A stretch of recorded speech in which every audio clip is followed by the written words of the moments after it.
Bismillahirrahmanirrahim. Assalamualaikum warahmatullahi wabarakatuh. Selamat pagi kepada Bapak Abdul Fattah selaku pembimbing mata kuliah Studi Al-Quran dan Hadis. Dan selamat pagi juga kepada teman-teman sekalian.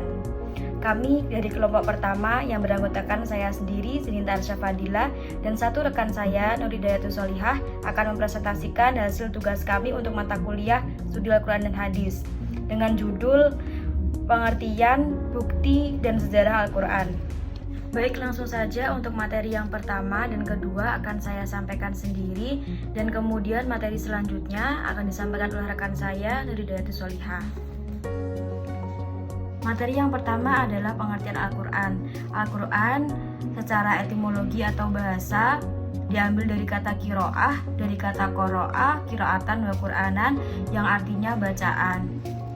Sedangkan secara terminologi, Al-Quran berarti kalam Allah dengan menggunakan bahasa Arab yang diberikan kepada Nabi Muhammad lewat perantara malaikat Jibril dan merupakan sebuah mukjizat atas kerasulannya sebagai petunjuk umat manusia, dan disampaikan secara berangsur-angsur kurang lebih selama 23 tahun, dan Al-Quran itu diawali dari surat Al-Fatihah dan diakhiri dengan surat An-Nas. Dan juga terdapat beberapa ahli yang memberikan pendapat atau definisi atau pengertian mengenai Al-Quran. Salah satunya adalah menurut Hasbi As-Siddiqi. Beliau berkata atau berpendapat Al-Quran adalah sebuah wahyu ilahi yang diturunkan kepada Muhammad SAW yang telah disampaikan kepada kita umatnya dengan jalan mutawatir atau berangsur-angsur, yang dihukumi kafir bagi orang yang meninggalkannya atau mengingkarinya atau tidak percaya. Dan Al-Quran menurut Subi As-Salih adalah kalam ilahi yang diturunkan kepada Nabi Muhammad SAW dan ditulis di dalam mushaf berdasarkan sumber-sumber mutawatir yang bersifat pasti kebenarannya dan yang dibaca umat Islam dalam rangka ibadah. Sedangkan menurut Zakiyah Darajat, Al-Quran adalah wahyu Allah yang dibukukan, yang diturunkan kepada Nabi Muhammad SAW sebagai suatu mukjizat baginya. Membaca Al-Quran dianggap sebagai ibadah dan sumber utama ajaran Islam. Di dalam Al-Quran terdapat 30 juz, 114 surat, dan 6.236 ayat. Dan segala ilmu atau ilmu yang mempelajari atau membahas tentang segala aspek yang berkaitan dengan Al-Quran disebut dengan ulumul Quran. Selanjutnya adalah bukti Al-Quran sebagai wahyu Tuhan. Nah, sebelum kita lanjut kepada inti pembahasan, alangkah baiknya kita mengetahui apa sih yang dinamakan wahyu itu. Secara etimologi atau bahasa, wahyu berasal dari bahasa Arab, yaitu waha, yahyi, dan wahyan, yang memiliki arti wahyu. Ada juga yang berpendapat bahwa wahyu adalah pemberitahuan yang disampaikan secara samar atau rahasia dan khusus. Dapat diartikan wahyu juga sebagai penyampaian perkataan yang samar, yang rahasia dan cepat kepada orang lain. Sedangkan secara terminologi atau secara istilah, wahyu merupakan pengetahuan yang didapat oleh seseorang dari dirinya sendiri bersamaan dengan keyakinan atau kepercayaan bahwa wahyu tersebut berasal dari Allah Subhanahu wa taala, baik melalui perantaraan ataupun tanpa perantaraan. Allah menurunkan wahyu kepada Rasulnya dengan dua cara, yaitu melalui malaikat Jibril, yang kedua tanpa melalui perantara. Yang melalui malaikat Jibril, yaitu malaikat Jibril menemui para nabi dan rasul dengan suara seperti lonceng. Kemudian yang tanpa melalui perantara, yaitu dengan sebuah mimpi yang benar oleh para nabi dan wajib dilaksanakan, seperti halnya mimpi Nabi Ibrahim alaihissalam yang bermimpi untuk menyembelih anaknya Ismail.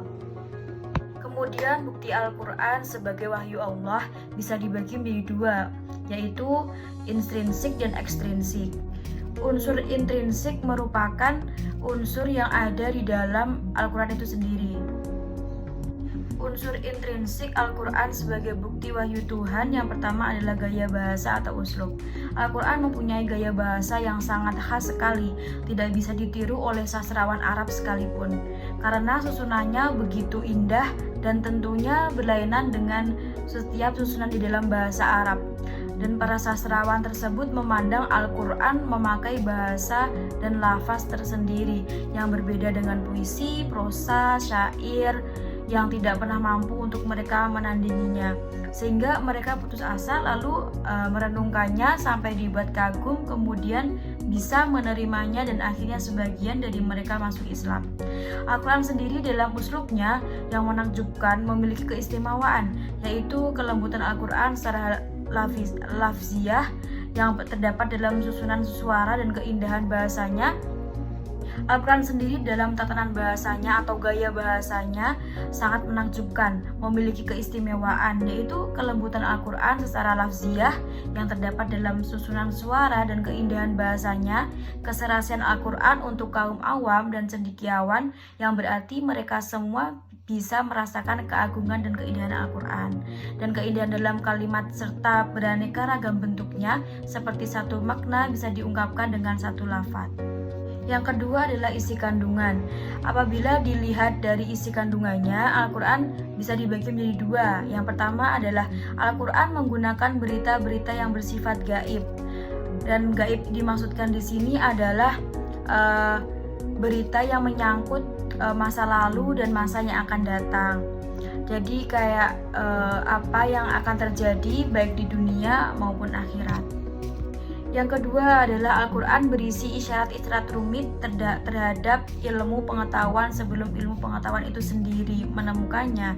Selain itu, terbukti juga bahwa Al-Quran sama sekali tidak bertentangan dengan penemuan-penemuan baru yang didapatkan atau didasarkan pada penelitian ilmiah.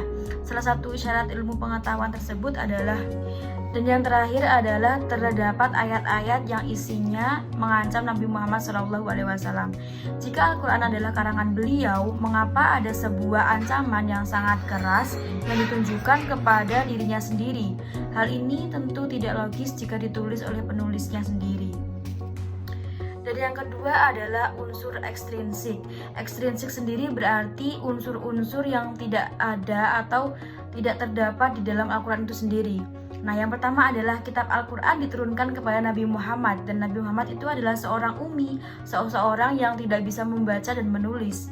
Dalam artian bagaimana mungkin kitab Al-Quran yang mempunyai gaya bahasa yang sungguh luar biasa dikarang oleh seorang ummi, seseorang yang tidak bisa membaca dan tidak bisa menulis. Dan tentu saja hal ini tidak logis gitu. Dan hal ini jelas membuktikan bahwa Al-Quran memanglah wahyu yang diturunkan oleh Allah kepada Nabi Muhammad lewat perantara malaikat Jibril secara berangsur-angsur selama kurang lebih 23 tahun. Dan yang kedua adalah adanya sebuah pengakuan yang berasal dari musuh Nabi Muhammad SAW sendiri. Di dalam suatu riwayat menjelaskan bahwa ada seorang yang bernama Walid bin Mughirah yang merupakan musuh Nabi Muhammad dengan memiliki sikap keras kepala. Walid bin Mughirah sendiri mengakui integritas Nabi Muhammad, akan tetapi ia ingkar terhadap apa yang dibawa oleh Nabi Muhammad. Namun Walid bin Mughirah ini mengakui bahwa Al-Quran yang disampaikan oleh Nabi Muhammad SAW bukanlah hasil dari karangannya sendiri, melainkan sesuatu hal yang luar biasa. Selain itu, ada juga Hakim bin Umayyah, yaitu musuh Nabi Muhammad yang masuk Islam dan melarang kaumnya untuk memusuhi Rasulullah. Saya Nuridatus Solihah akan menerangkan mengenai kodifikasi Al-Quran dari masa ke masa. Yang pertama yaitu kodifikasi Al-Quran pada masa Rasulullah SAW. Sejatinya, kodifikasi Al-Quran telah ada sejak zaman Rasulullah SAW. Namun kegiatan ini belum sampai ke tahap pembukuan atau pengkodifikasian. Setelah beliau menerima wahyu dari Allah Subhanahu wa Ta'ala, beliau akan menyampaikannya kepada para sahabat dan kemudian memerintahkan para sahabat untuk menuliskannya di berbagai tempat, seperti di pelepah kurma, batu, kulit binatang, tulang, dan lain sebagainya.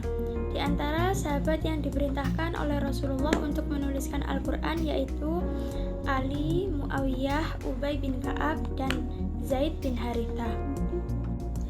Rasulullah SAW juga melarang para sahabat untuk menulis tulisan selain Al-Quran karena beliau mengkhawatirkan Al-Quran akan bercampur dengan tulisan lainnya. Pada masa Rasulullah, pengkodifikasian Al-Quran dilakukan dengan dua cara, yaitu al-jam'u fis sudur dan al-jam'u fis sutur. Yang pertama, al-jam'u fis sudur, yaitu teknik kodifikasi Al-Quran yang dilakukan dengan cara menanamkan Al-Quran dalam hati masing-masing sahabat yang telah menerima ajaran dari Nabi Muhammad SAW. Dan al-jam'u fis sutur yaitu membacakan wahyu yang baru saja diterima oleh Nabi secara berkala kepada para sahabat. Yang kedua yaitu proses kodifikasi pada masa Abu Bakar Asy-Syiddiq. Setelah Rasulullah SAW wafat, Abu Bakar Asy-Syiddiq terpilih menjadi khalifah pada masa itu. Pada masa pemerintahan Khalifah Abu Bakar Asy-Syiddiq terjadi banyak kejadian yang menimpa kaum muslimin, seperti terjadi perang besar yang dinamakan dengan Perang Yamamah. Perang ini memakan banyak korban dan juga memberikan dampak yang sangat besar bagi kaum muslimin. Banyak sekali para penghafal Al-Quran yang turut gugur dalam fenomena Perang Yamamah ini. Dan juga Perang Yamamah ini mengakibatkan berserakannya ayat-ayat Al-Quran di berbagai tempat. Melihat hal ini, Umar bin Khattab tergugah hatinya untuk mengusulkan kepada Khalifah Abu Bakar Asy-Syiddiq agar membukukan Al-Quran ke dalam satu buku yang biasa disebut dengan mushaf. Namun usulan ini tentunya tidak langsung diterima oleh Abu Bakar Asy-Syiddiq. Namun Umar tidak gentar. Ia terus meyakinkan Abu Bakar Asy-Syiddiq untuk segera membukukan Al-Quran agar tidak semakin tercecer di mana-mana. Setelah melewati beberapa perdebatan dan beberapa musyawarah, akhirnya Khalifah Abu Bakar Asy-Syiddiq menyetujui usulan dari Umar bin Khattab. Beliau kemudian memerintahkan Zaid bin Harithah untuk memimpin jalannya proses kodifikasi Al-Quran yang akan dilakukan pada masa itu. Kenapa dipilih Zaid bin Harithah? Karena beliau termasuk salah satu dari orang yang pernah menulis Al-Quran secara langsung di hadapan Rasulullah SAW. Seperti Abu Bakar Asy-Syiddiq, Zaid bin Harithah juga menolak perintah untuk kodifikasi Al-Quran ini karena menurut beliau proses kodifikasi Al-Quran adalah sesuatu yang berat. Namun setelah diyakinkan oleh Khalifah Abu Bakar Asy-Syiddiq, akhirnya beliau mau untuk memimpin jalannya proses kodifikasi Al-Quran ini. Proses kodifikasi Al-Quran berlangsung selama kurang lebih 1 tahun. Kemudian setelah terkumpul menjadi satu mushaf, mushaf ini diserahkan ke kediaman Khalifah Abu Bakar Asy-Syiddiq. Setelah Khalifah Abu Bakar Asy-Syiddiq wafat, mushaf ini kemudian dipercayakan kepada Khalifah Umar bin Khattab. Beliau melakukan penjagaan yang sangat ketat kepada mushaf ini. Setelah Khalifah Abu Bakar Asy-Syiddiq wafat, mushaf kemudian dipercayakan kepada Khalifah Umar bin Khattab. Beliau melakukan penjagaan yang sangat ketat pada mushaf ini. Beliau juga memerintahkan beberapa sahabat untuk menyalin mushaf ini, kemudian dijadikan sebagai lembaran-lembaran yang biasa disebut dengan shahifah, yang dijadikan sebagai lembaran yang asli dan murni. Setelah Khalifah Umar bin Khattab wafat, shahifah ini kemudian diserahkan kepada putrinya yang merupakan seorang hafidhah dan juga termasuk salah satu dari janda yang telah